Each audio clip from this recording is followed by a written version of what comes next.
also going to be facing, you can be able to overcome them by applying different personal resilience strategies that I've also applied in my life, but also you guys can also apply even more strategies to also help and assist some of your situations.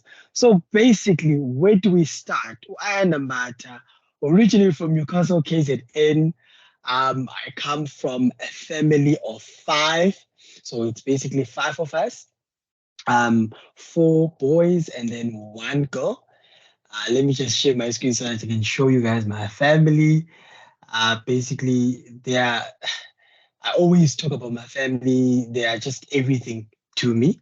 So as you can see, this is where we ended up getting. But how did I get to the traffic light? As you guys can see here during COVID, when it was, I think it was lockdown level 4 at this stage. So I'm just going to take you guys through and just explain more.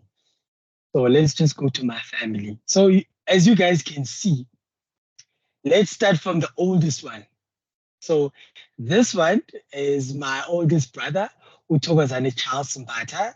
He's qualified fashion designer, a project administrator in terms of project management, and is also a qualified IT technician. He's so many things, this one. He's the first in the family, Nkosana Mbatha.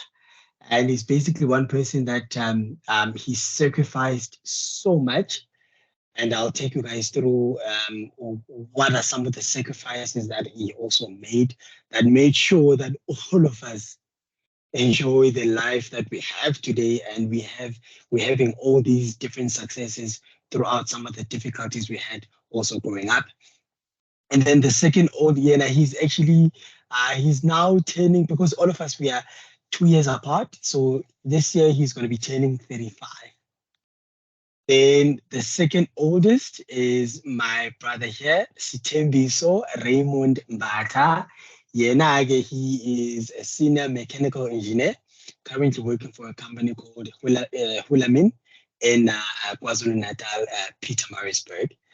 He was also a very good, a big inspiration when it came to me actually choosing my career back in high school, because I looked up to him a lot in terms of also the career choices that I actually had to make in my time, because I was also I always liked seeing him having a technical drawing or doing drawings, civil drawings, and also mechanical drawing. So it's one of the things that actually inspired me to actually take the career mechanical engineering. And then the third, he's actually 33 now. And then the third oldest is my other brother, Hector Mbatha, or the comedian in the family all the time whenever we are joined together. He's one of the senior communications specialists by the Department of Labor in Mpumalanga. And he's enjoyed very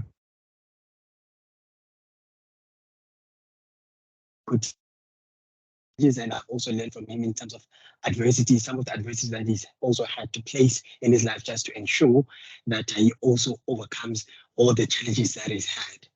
And then he comes from a background of public relations. And then number 4, that's obviously me, Ayanda Mbatha. I'm also a mechanical engineer and also a public manager, project manager, and also someone who focuses more when it comes to leadership in so many spheres of life, and also for recruitment, just to make sure that also young people also have an interface when it comes to the job industry from university. And then the youngest, the flower, that's my sister Ukanyisile Veronica Mbatha. She's a numbers person, internal auditor. She's all about numbers. She is a junior accountant, and she's amazing. When you talk to her, if it's about anything, if the numbers don't make sense, don't even engage in any conversation. And then obviously she's also 2 years younger than me. I'm currently 29, and she's currently now 27. And then the queen, of the family. This is my mother, Utulisile Ethel Mbatha. Yes, guys, I did get permission to mention her name in full just for this presentation, but I wouldn't do that on a daily basis. But yeah, this is my mom. She is an amazing, amazing soul. So many sacrifices that she's also done in our life, specifically also as we were growing up. I we actually lost our father back in 2006. And at that time, I was still young, um, doing well in a multiracial school. Because at the time, while my father was still alive, he was having a very good job. He was also a senior manager at one of the big companies here in Johannesburg, at a company called Standard Refrigeration. Things were going very well, I don't want to lie to you guys. So he managed to make sure that basically all of us were in multiracial schools from the township. He just took us to multiracial schools just to ensure that we get the best education. So, which meant that obviously at that time, my mom was never a 9 to 5 person. She's never been that type of person. But my mom has always been an entrepreneur by heart.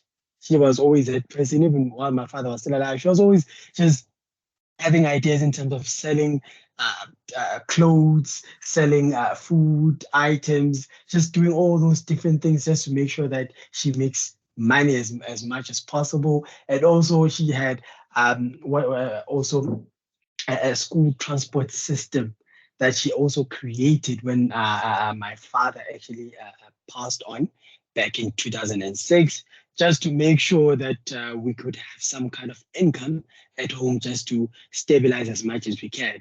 So daddy is now gone at that specific time in 2006, November. So now things change, but obviously us as kids, specifically me, the first thing that I cried about, which is funny. Every time I'm with my family, we always laugh about this. They normally say, but when Ayanda, you actually cried about one thing. You cried initially about what about the presents? Because my dad was one of those people that for us to be, because we are basically coming from a smart, we are basically a smart family. How we actually became smart is also through my mom and dad. They used to make sure that they would reward us in terms of every time we pass. How that would happen is my dad and I would, you would have to strike a deal with him to say, Dad, maybe on this specific term, I want to get these grades. Can I get this present? Then you would say, okay, get this maybe on your mathematics, on your English and whatsoever. Then you can get that kind of present that you are wishing for. Then you go to school, you just ace, then you get a present. But we didn't know that he was already making us smart, because now we would go to school and make sure that we work very hard in everything that we do. So at the time we didn't look at it that way. So with that working hard thing in our lives, we started it back then at that specific time. So hard work for me has always been a principle in everything that I do and everything that I continue to do in life. And the rest of my family also shares that. So as time goes on, I was studying in a school called the Waterskola Mayuba. It was, like I said, a multiracial school. Even though when I started working there, when I started studying there, actually, our class was basically the first English class, meaning it was the first class with black kids. And the rest of the other grades were basically Afrikaans kids from creche up until matric. And at the time, I came with a class where we actually started grade 5. So because we were the first class to start it, then when we progressed to grade 6, then they started adding one class every time behind us, just to make sure now they were allowing African kids such as myself, just to ensure that we also get that kind of good education. So it was an amazing school, guys. I don't want to lie to you, even though it became even more tough when my dad was no longer around, because school fees was always paid like January, like in a flash. So, but at the time, oh, it was tough also for my mom, just to make sure that the school fees can be paid. It was very high, but also one of the good things is that because we were in this amazing school, they met us sort of like halfway just to assist me and my sister, because in that school it was basically myself and also my sister Mbatha were in the same school. She's always had that thing that she wants to follow her brother wherever he studies, so she actually followed me to the school. So it was a very good journey at the time growing up, but I normally say to people, I never had that difficult upbringing because I had a family, I had support. And whenever, even if things were tough at the time, at least my mom came up with this idea. She bought a Toyota Venture where she took us obviously as a school transport, taking us to kids. Obviously, me being a popular guy, I recruited a lot of my friends. So their parents were actually paying my mom just to make sure that every week we're taking them to school. So it was lovely. So the car had very nice sound. So it was one of those popular school transport. Hey, I had this a school transport and all that. So it used to be a very nice journey. Also going to school. So I forgot all about. Okay, my dad passed away. Now we are struggling. I forgot all about that. The only thing that I was focused on was making sure that I go to school and study and pass. So because my dad left that day, so which meant that we could also continue with the same idea of working hard every time. So as time goes on, then from 2006, when he passed on, it went on, and then I finished my matric in 2012. I got excellent marks, and I was one of those. I was very naughty guys in high school. Yo. Yay. But you wouldn't tell now, but I was very naughty. And I remember also last year, I actually presented my case study to my former school during their prize giving. I was also invited to present. And a lot of my teachers were like, yo, we can't believe that this is now you, because the things that you used to do. But I had limitation, guys. My naughtiness was just, I liked to make jokes. That was just me then. But you would never see me bunking school. You would always see me in the top 10 for academics. You would always see me doing cultural activities like acting, and also you'd always see me playing soccer. I was also in a soccer team. And also I was also part of the cricket team, also in high school. So I was one of those kids that even if I was naughty, I knew what I was there for. Because from CAIA, Tina Mama, she benza show with, hey, we are startup and so that kind of discipline, she ensured that, hey, it was always there with you. You must come back home, know why you are going to school in terms of your results. But my naughtiness was just at school, but not at home. But I made sure with obviously my matric, I get very good grades, and then I applied to study at Tshwane University of Technology, 2013. So I went to Tshwane University of Technology, but January now starts, how is my mom going to afford my fees? I also didn't get NSFAS at that time. Oh, so now I was thinking, how are things now going to work? But my mom was like, don't worry, my child. Actually, what your father did, he made sure that all of you guys had something. So January 2013, my mom gave me that. You guys, I'm sure you can still remember those Absa Mega U cards. Those ones that we used to always see also on your TV while we were growing up. So my father left us those cards, and each and every one of us, every time we passed matric and went to university to qualify, then we would actually get those cards. So those cards actually had money that he left for us, for each and every one of us. Just like once you pass, you qualify, you pass a matric, and also you qualify for university, and also you get an acceptance letter. Those were the conditions. Okay. At least that money pushed me for the first 6 months of my first year, because it made sure that I could pay for rent. Also, I could also pay for some of the food that I was also consuming while I was staying in school. And luckily, during that 6 months, I ended up getting my application got approved for NSFAS, which basically is an assistance to fund all students in terms of if you're coming from a disadvantaged background. So I got that during my year. Then my second half of 2013, I then at least NSS was there, so I could stay at res. I moved in at res, and I continued my studies. I was actually doing my national diploma in mechanical engineering at Tshwane University of Technology, and my first year was amazing. I also got a top 3. I was one of the 3 best mechanical students for my first year. Got an award, got recognized also by the dean. It was amazing. Then came second year. Second year was also tough. But one of my goals that I knew that I was also pushing towards, I wanted to make sure that I was also applying for bursaries. I started applying for bursaries back in 2011 while I was still doing grade 11.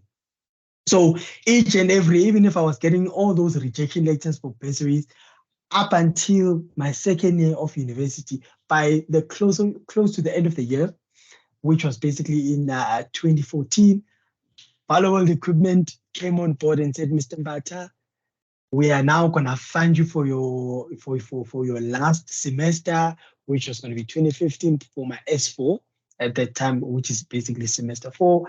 They funded me for everything, guys. Like when I got a bursary, guys, I've never achieved results in that manner. I got distinctions left, right, and center because the stress levels were no longer there. I always had food. All I had to do was just pass. That's it. Go to school, pass. That's it. Which I certainly wish for also so many students in universities, because it does take away a lot of stress, because also with NSFAS, it's not that enough. You must also think, what am I going to eat next week? But with the bursary, guys, they just give you everything. Laptop, you name it. So they just make sure that they support you in your journey of your studies, which is very amazing. So because I got that bursary then, so when I completed my studies in 2015, June, my company, when I had to do my experiential learning, which is P1, practical experience number 1, it was easy because World Equipment have so many locations around the country. They said, come to one of our locations in Boksburg. I actually did my P1 there, where I was then a junior mechanical design engineer at the time. And then I did my P2, where I was now designing many projects in terms of also implementation. I designed so many projects and also systems that actually saved money for the company.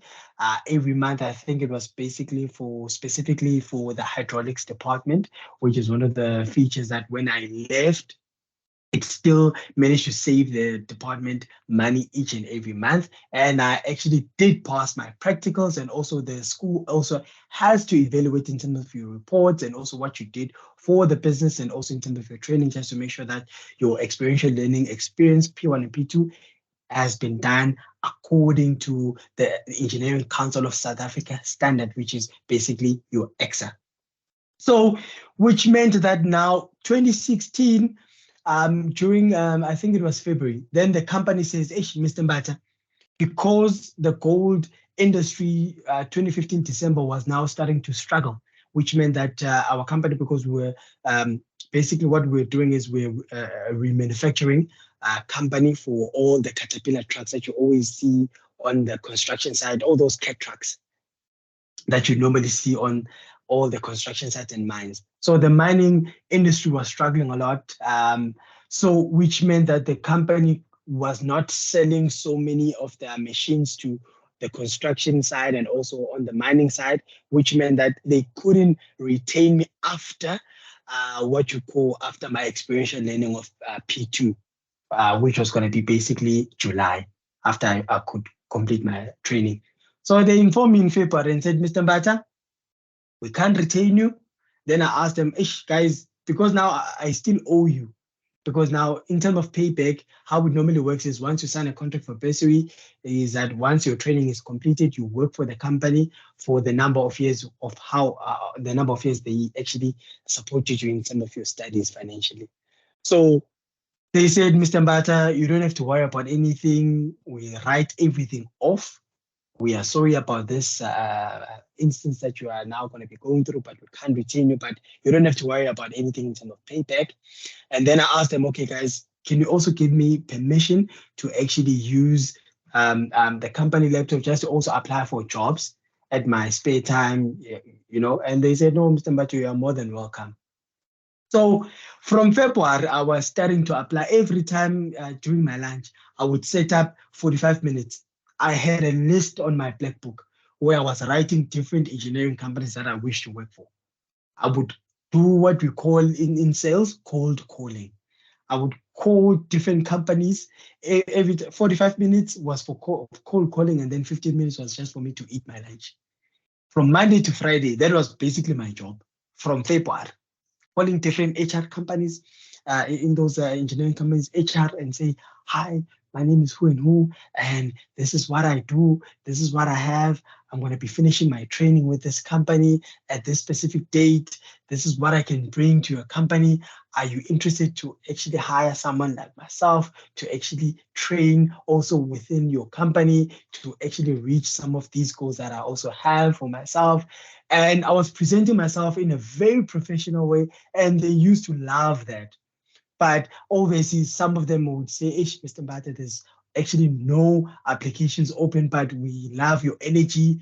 I called up until a lady from a company called Rand Metal Denomination, which is an ammunition company. Bomb company, obviously supplying our South African military with ammunition and also other countries all over the world with military. She then reached out to me when obviously my training finished in July. So in August, I was sort of like practically unemployed for that month. But luckily, I attended an interview. I was invited for a project management internship at Northwest. So now from Joburg, Germiston, I went to Northwest, just Potchefstroom, just to attend this interview. I never knew anything, guys, about project management. I never studied for project management at that time. I only had just my national diploma in mechanical engineering. So got there, did the interview. They were very impressed. I beat so many candidates also, obviously, who had also project management, but because of how I displayed myself, how confident I was, and also how I showed them on in terms of I can basically do the job. Because also the funny thing is I didn't even know the job description. I didn't even get it before the interview. I got there ready, just got inside, answered all the questions that they had for me. Then, luckily, I got the job. Then I started 2016 on the 1st of September. Luckily, now I have a new job, a different province, in a different city, Potchefstroom. I moved. So I was in a province where now different background, and obviously a lot of people also were speaking Setswana, Setswana. And luckily, because I was also coming from Pretoria in terms of my schooling background, TUT and all that, it was easy for me to actually integrate within the area. Because I'm one person, I'm very multilingual. I think I can speak and understand about 7 different languages, which always becomes my advantage wherever I go. And that was actually quite good for me because now I work for RTM, such an amazing company. I completed very amazing projects in terms of assembly and also in terms of assembling and also filling off all those ammunition bombs that we're supplying to all the secret countries that we're supplying them to, which I would never mention to public, but that was actually a very nice starting job. So I did that internship for a year, and then I got promoted to become a mechanical engineering technician on a permanent basis with so much of my hard work because I actually made sure that in terms of the KPIs, I met all of them and I actually exceeded my KPIs. So that was such an amazing feeling that for the first time I get promoted.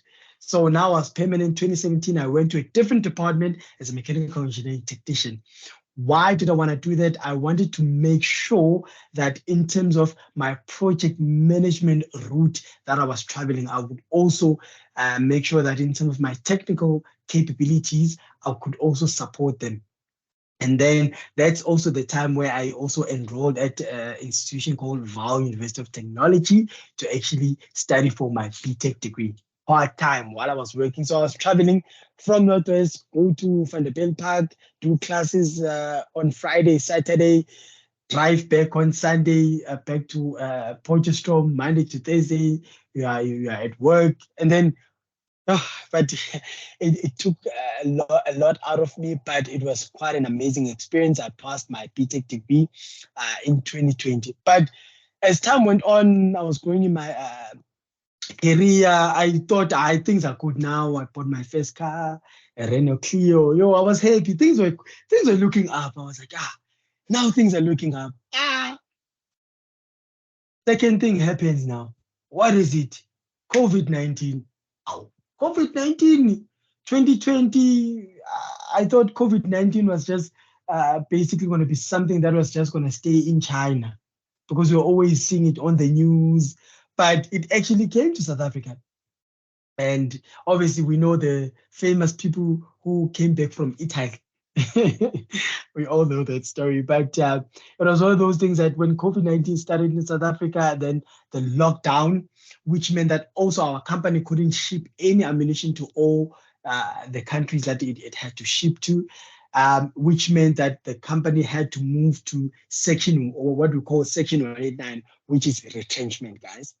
So at the time, back in 2020, I was like, I'm young. Nah, this retrenchment thing is not going to affect me. I didn't have a good idea for what retrenchment was. I had a bad idea that retrenchment is basically for people who are old, who are basically close to their retirement ages. I had a misconception.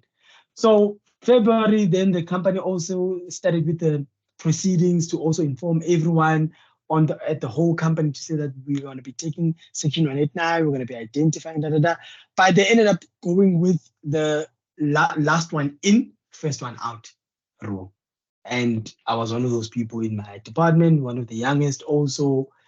Because I came in 2017, and unfortunately, I was selected as one of those people, last one in, first one out. And guys, that was basically painful. When I heard the news from my executive manager, when he was talking in the office, delivering those news, and that was, I believe, end of March. I was numb. His lips were moving, but I was in a zone where I couldn't even hear anything when he said that actually one of the people that who's going to be retrenched. And my last day was actually May the 31st, contractually. It was one of those tough moments that I couldn't believe. As young as I am, why would I get retrenched? Yeah, but I picked myself quickly, and I made sure that I went to LinkedIn just to make sure that my profile was properly done. I optimized it very nicely. I started connecting with different people during those months like March, April, and May. While I was still in my flat in Potchefstroom, because it was hard lockdown, I would actually sit in front of my laptop, started recording videos. I was actually doing video interviews.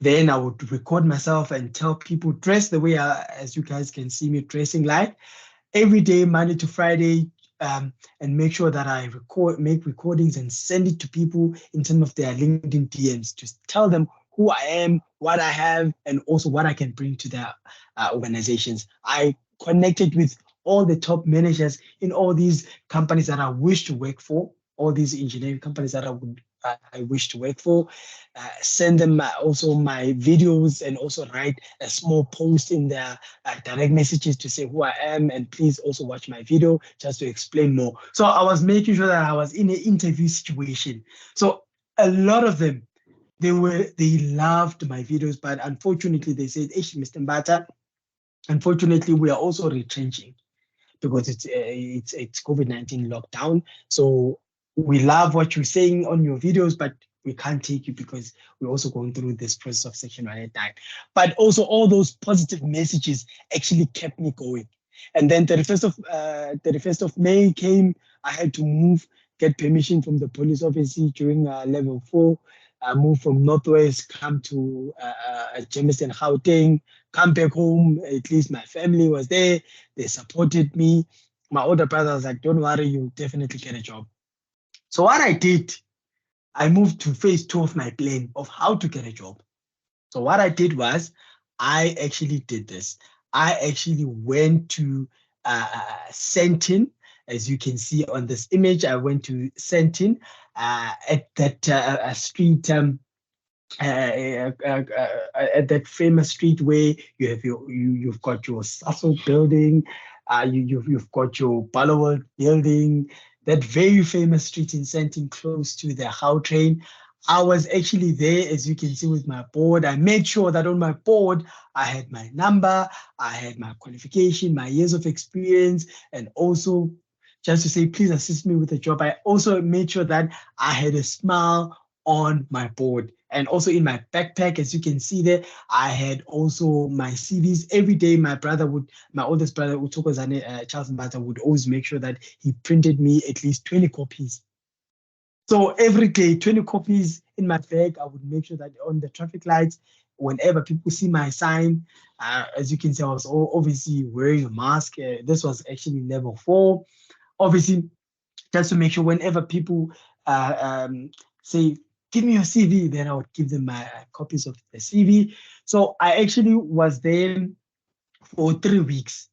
And unfortunately, the securities at Catherine Street actually said, they came there, then they were like, no, Mr. Mbatha, you're not needed here. People are complaining.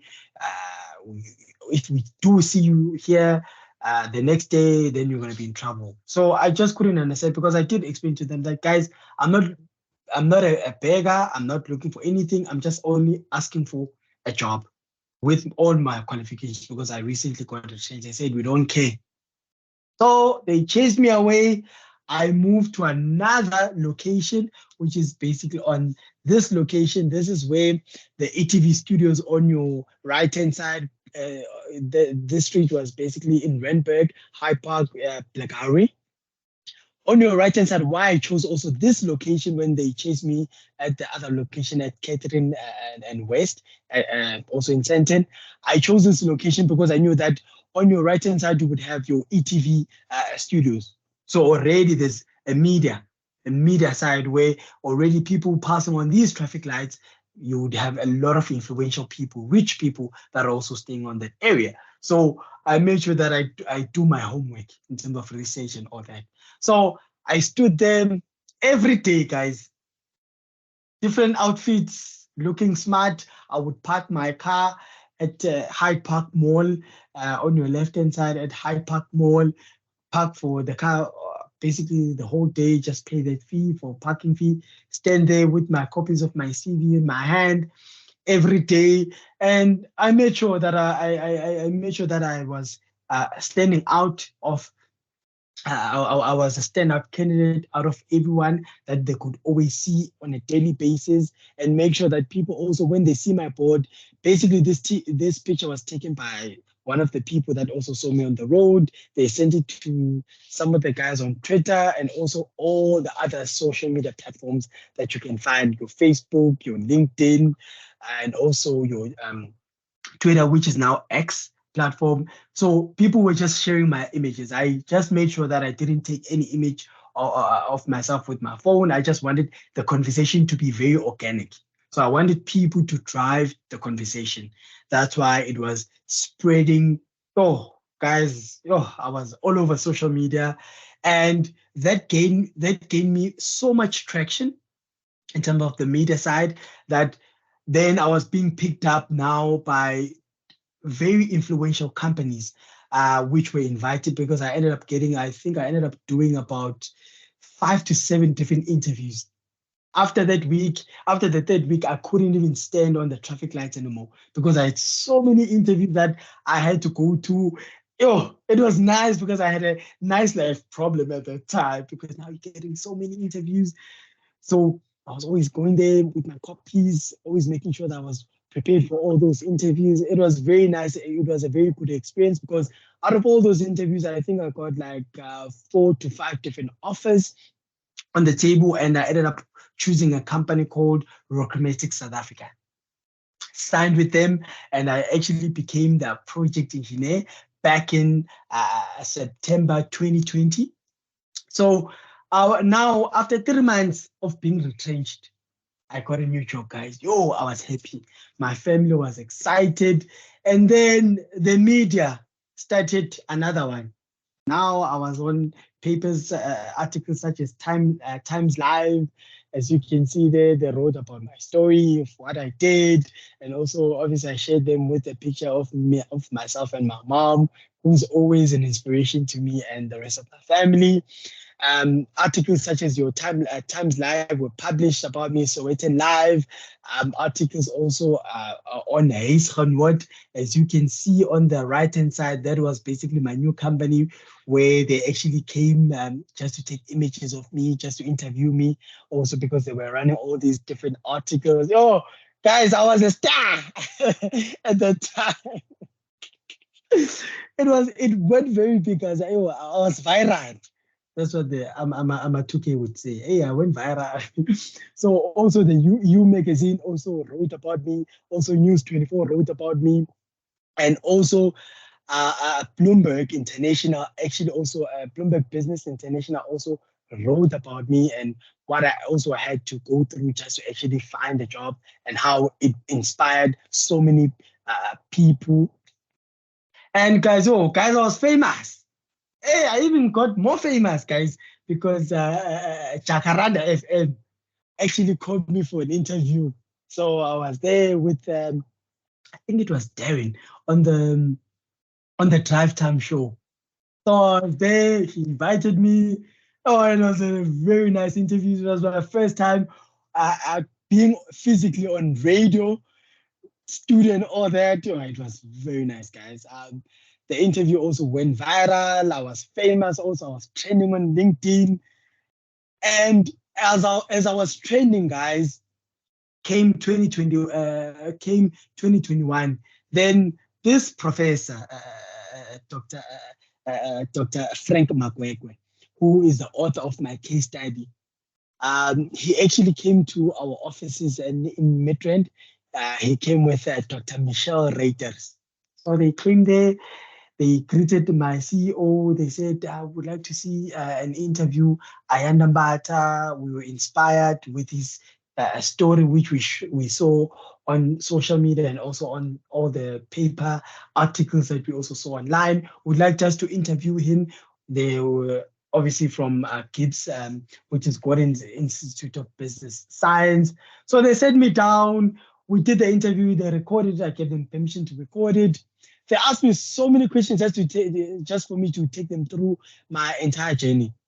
The reason why they did this case study, they wanted to make sure that they could also show the psychological spaces that I also went through in terms of resilience, in terms of the hardship that I also went through with all the disappointments that I actually got, and how I actually made sure that I could utilize something such as LinkedIn and also being in front of the public eye, just to make sure that I could also stand out of all the candidates that you can also think of in South Africa who were obviously applying online. I basically just jumped the queue and then made sure that I was in front of the employers.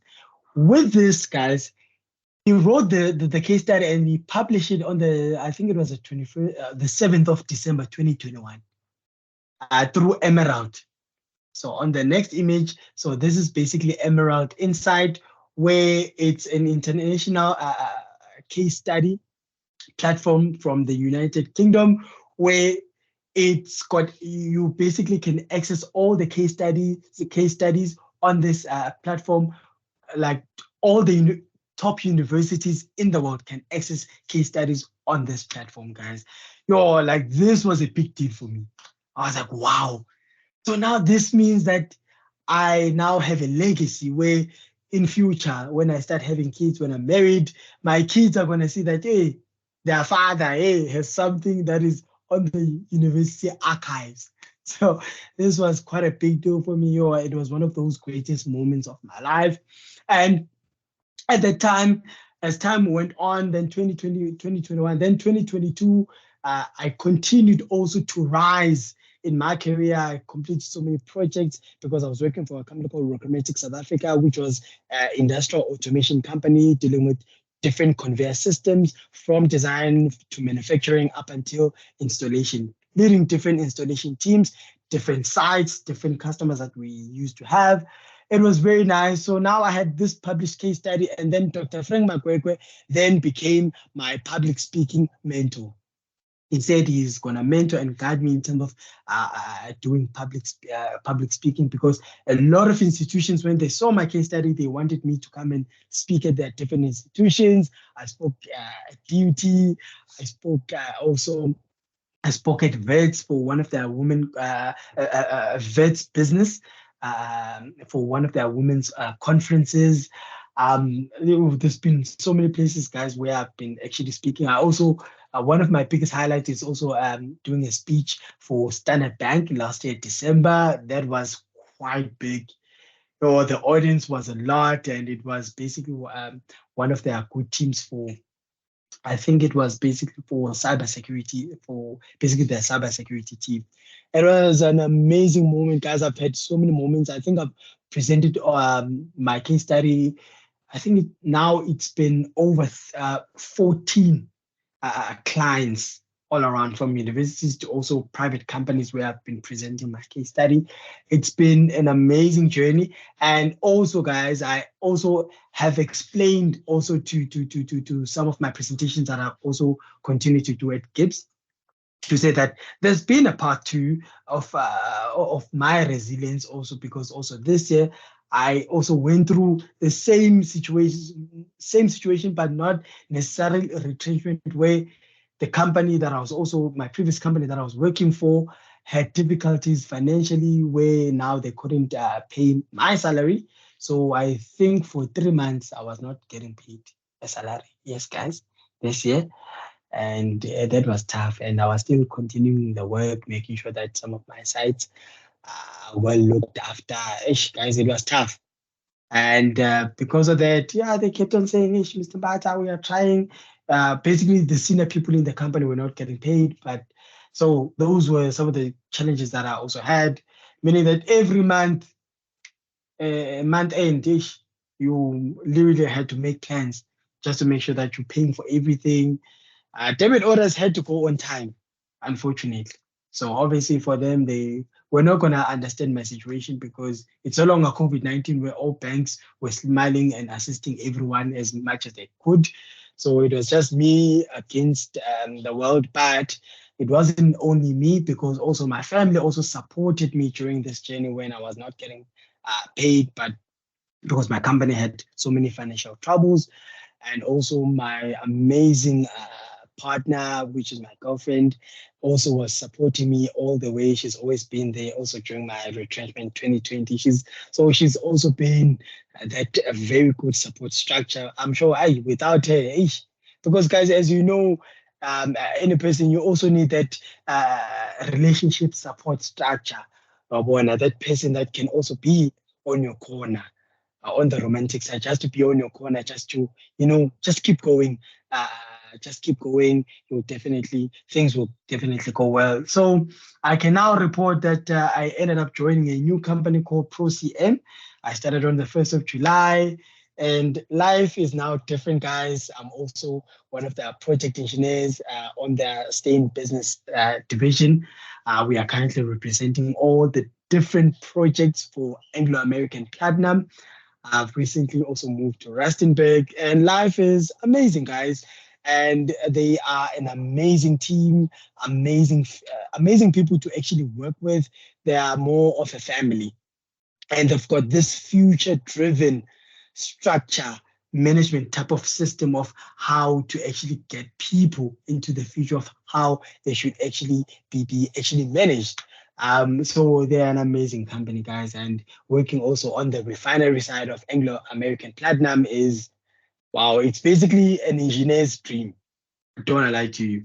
And because also the projects that I do there, they are basically projects such as your civil engineering projects mixed with mechanical engineering projects, mixed with electrical engineering, and also mixed with some of your industrial engineering. So it's basically a lot of disciplines. It's basically multidiscipline projects, and I've been enjoying my journey so far, and it's been amazing. So it's just to end off my speech is just to say to a lot of you guys, specifically at the university, for students, just make sure that you don't give up.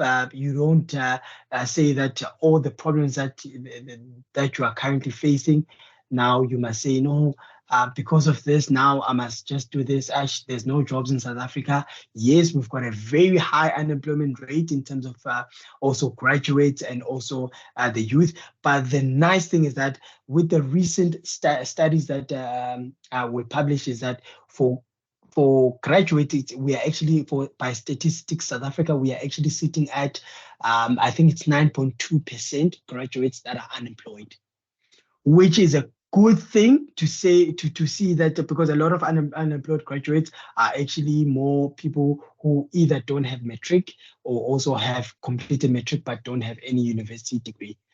But to ensure that we can also reduce that number, I started an initiative back in 2020 called the hashtag video interview competition.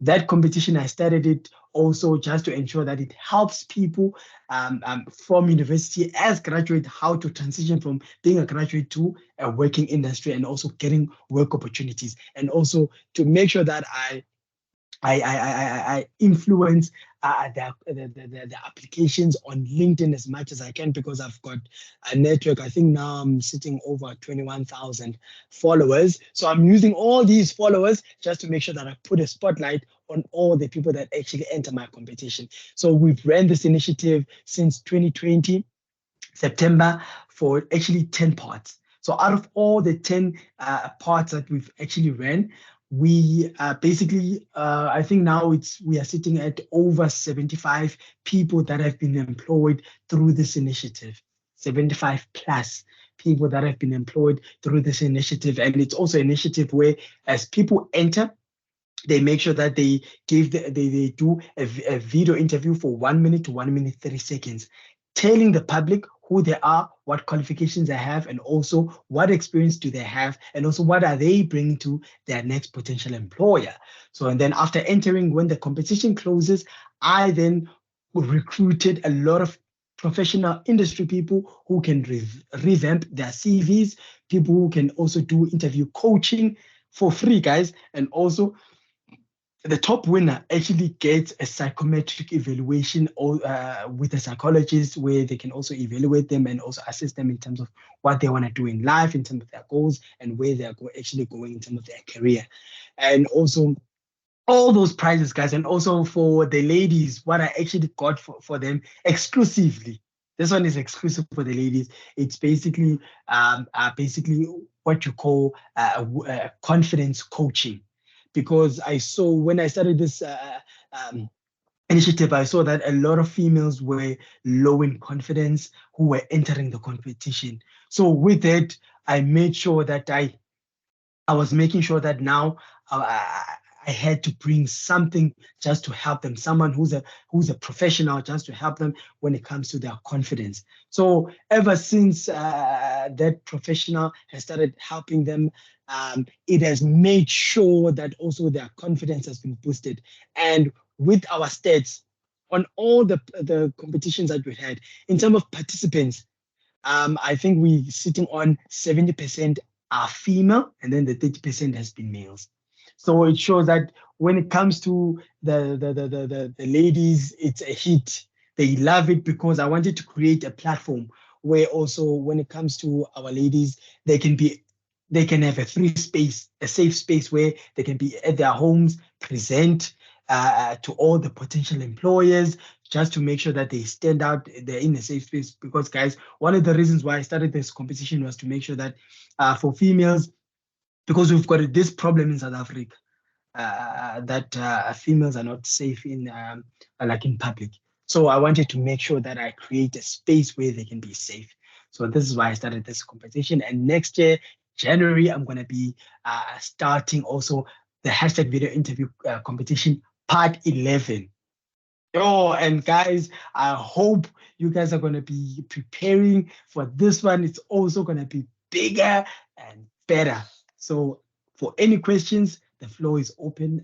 Ms. Palane, you can just assist in terms of taking the questions. And yeah, any questions, guys? Thank you so much, Ayanda. That was an amazing talk. We have one question from Tape Mpasha. He asks, do you think that the job market will ever transform to a place where graduates, specifically Black African students, do not have to parade themselves in the streets looking for a job placement? Definitely, hence why I started this initiative, because I wanted to make sure that people no longer go to the streets, but we can use our digital side, because a lot of people can do videos such as TikTok and whatsoever. But when it comes to doing professional videos, I wanted them to be in a space now. They don't have to go and do what I used to do with the job board and everything else, but now they can be on the spaces of video interviews where it can now reach employers directly without them doing online applications. Because remember, that online application for that one specific job, you would be like 500 people. And nowadays, HR, they use artificial intelligence softwares of filtering out all these applicants. They no longer have to look at your CV. They can just use specific keywords, which filters out all those 500 applications, and then at least they would have 10. Then they start looking physically those CVs and. So basically, it is going to change, because platforms such as LinkedIn and other platforms, which I'm going to also bring in the near future, are going to be changing that space where now the youth will be actually using technology as we use it in terms of video interviews, just making sure that they connect with people on the working industry directly. Not these online applications. They can just connect with that HR manager sitting in their offices. They are on their LinkedIn page. They're seeing their videos. They can explain who they are. Then they can just reach out to you directly. Imagine that. So yeah, that's my answer to the question, Ms. Palan. Okay, great. Does anyone else have any questions for Ayanda? You can unmute or you can type your question below.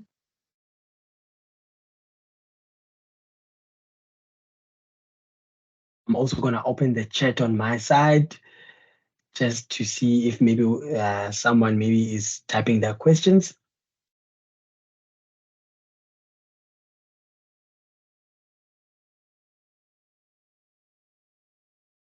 I have a question for you.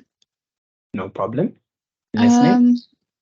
In terms of resilience, just trying to, can you explain more in greater detail that mindset of having resilience? What kept you pushing every single day on those streets? You're holding that poster and you're still not getting the results. You're getting positive feedback, but you're not getting a job. So what state was your mind in during that time? So basically, during that time, one thing that kept me going very much was basically knowing that I come from a very good family who support me, and knowing that I also need to support my mom and the rest of my other siblings. And because my sister at the time was still doing her university studies at VUT. So I also needed to remember where I come from, and also remember that where I want to go in future, because I'm also going to be one of the big future CEOs in the future. How can I become a CEO without me actually working? So I just needed to make sure that those were some of the things that were actually pushing me on a daily basis. My family, and also the future that I would like to have, and also changing the unemployment system in South Africa, because going through it was very tough. But I just wanted to also make sure that I could come up with a specific solution to the market instead of complaining. Just rather come with a solution. So, but my family has always been one thing that pushes me a lot, and obviously my girlfriend in my life. Thank you so much for sharing that. We have a question from Katlego Piri, and he asks, "What does your platform cater for vacation work, or is it something that you wish to incorporate later on?" So actually it does, because even people who are also looking for vacation work while they're also studying and stuff, what I normally say to them when the competition normally starts, you can also put your video interview competition, also explain what some of the key projects have you done in university that also you've also succeeded in. So, and also ask for those companies to say that also what you are looking for is actually vacation work. You are studying at this institution, and this is what you're going to be finishing at this specific year. You are also interested in vacation work and also bursaries. Because I've had people also presenting in that manner, which ended up also, I think it was two ladies from a Wits University, which is an institution that obviously personally I love. I'm also an alumni there. They actually also ended up getting bursaries from different companies, private companies, through there while they were actually doing their studies there. So I also normally say to people also, while you are still studying, also if you're looking for vacation work, also do bring your videos when the competition starts. Just also post your videos and say what you're looking for, what you currently have at that specific moment, and what you're interested in, and also what are you going to be bringing to their company, what are they going to be seeing from you as a candidate. So it does cater for that. This just gets better and better. I really appreciate you for having this kind of initiative. Another question from Lehlogonolo Ndlovu. She says, she asks, or he, I'm not sure, how do you balance how do you balance work, career, and it's a she. Oh, it's a she. Sorry. It's a she. Sorry. How do you balance work and family life? So for me, I keep it easy. This is how I do it. So work is work. You've got your 9 to 5. We normally call it 9 to 5. After work, I've got gym. Going to the gym is very important because specifically also for young people is to also make sure that our minds are stimulated, our bodies are also healthy, and also after gym, then you can also have time where you come back, you make sure that you spend as much time that as you can with your family.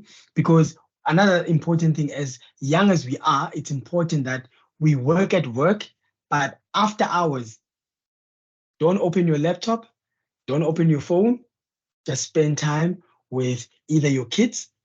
Obviously, I don't have kids on my side, but also either you with your kids, either with also your family and whoever. Just make sure that you balance it in such a way that there's boundaries. Create boundaries for yourself. No one is going to create boundaries for you, but you have to create boundaries for yourself, just to make sure that you have that balance, that you can also switch off from work, be in the gym, because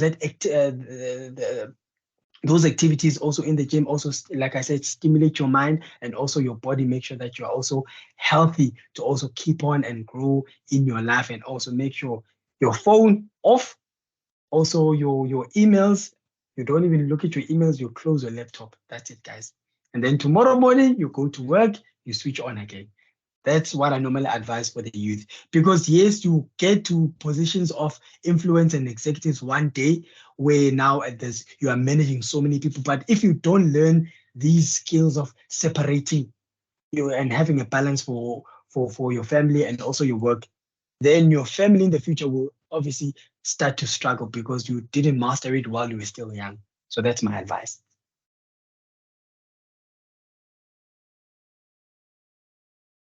I hope I answered her question. Yes, she says thank you. That was really good. I'm definitely gonna keep that in mind.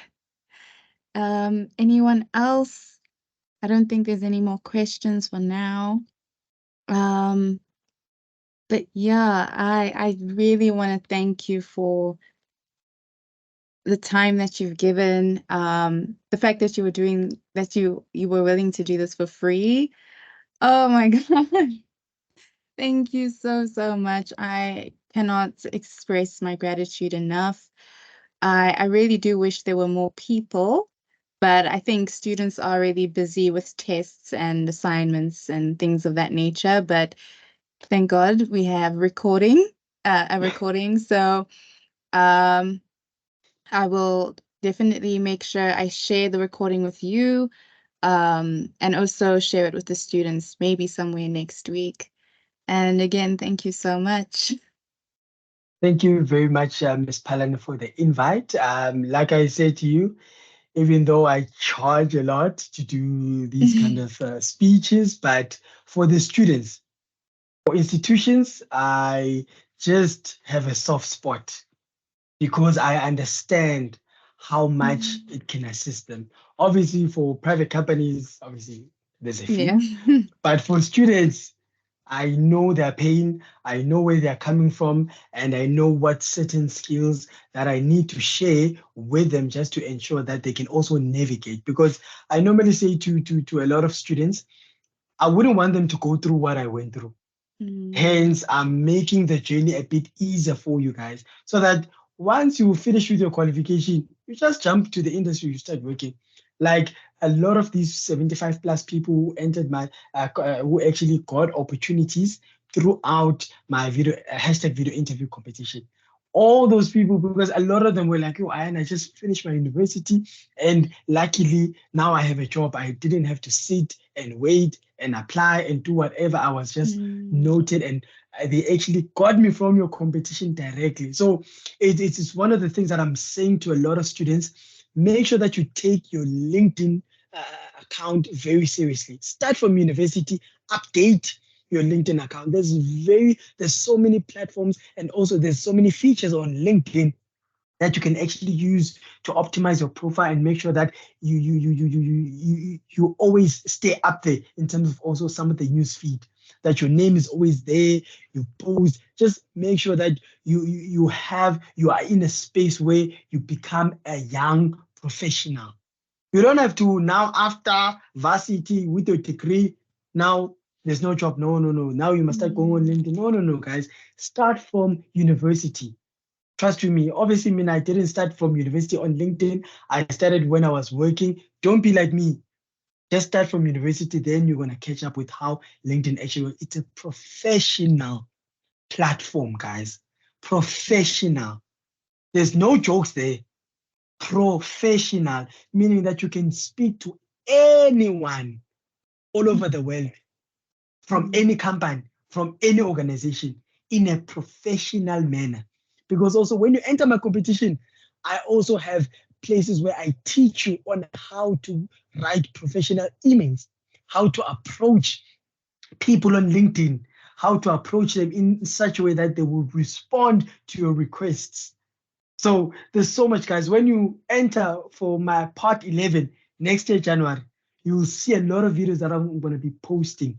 So follow my platform, and I also advertise a lot of exclusive jobs, either for graduates and also for senior professionals.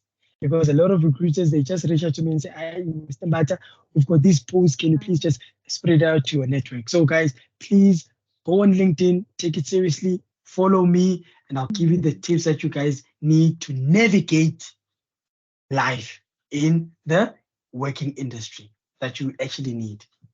So thank you very much, Ms. Palane. And thank you very much to everyone who took their time on a Friday. I know young students, I'm also young myself, on a Friday, hey. But thank you very much for taking the time. Thank you. Thank you so much. And definitely thank you to each and every single student. I really hope that it was worth your time. I'm sure it was. And yeah, have a good evening, each and every one of you. Until we meet Thank you very again. much. Goodbye. Bye.